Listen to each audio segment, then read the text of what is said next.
AI is here to stay, human skills are here to stay forever. But have you set up your way of working or your team to make the best of both worlds? Potentially not. Hi, I'm Jasmine O'Reilly. Welcome to My Millennial Perspective, where I comment on things I'm seeing in the media, in the news, research, online, all the socials, and share my unique millennial perspective on what I think is going on. So this week's topic that I'm speaking about in the media is skills that AI cannot replace. And it will not surprise anyone who's been following my content for a while.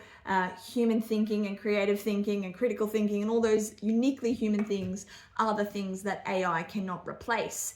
But what I found really interesting when I was diving deep into this topic is that there's a lot of things that AI can replace, and I am guilty of not using it to its full potential right now in 2026. So some interesting stats. The first one is the World Economic Forum, just 2 years ago, stated that they estimated that 44% of core skills would be disrupted by AI by the year 2027.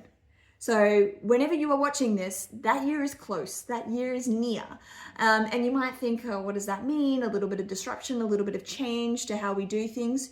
Sure, hold this stat side by side with it. So this is McKinsey research, which came out as recently as November of 2025, where they said that 60 to 70% of roles would have skills that could be fully automated by AI. And today, like right now, or I should say 2025, only 5% of roles were fully automated already.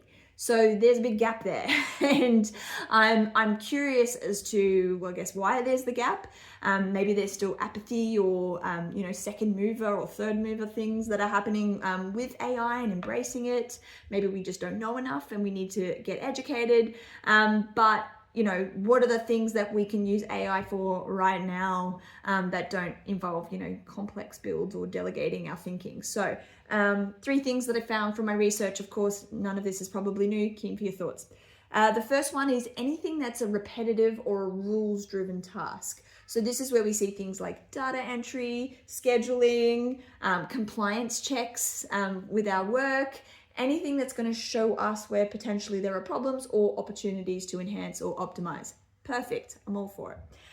The second one are pattern-based tasks. So these are things like fraud detection, and I think this is already being used today, which is awesome, and document classification, so digital archiving or discovery in the legal process, but there are other examples of that. And then the third thing that AI is awesome for, which a lot of people have started embracing, is volume-heavy tasks. So summarizing documents, maybe drafting some communications, and doing initial analysis of data. And the big thing is that AI is a tool to help you, of course. It's not there to make the decision for you. And as a newbie to the AI world, it's really easy to fall in that trap. So as I mentioned, you do need to have a hybrid approach. You do need to have the best of both worlds. But looking into this really got me thinking, are we maximizing AI, all these AI tools that are available to us today and automation tools to the best of our ability? Potentially not. Food for thought. Let me know your thoughts. I'm going to think about how I can use more automation and more AI in my world.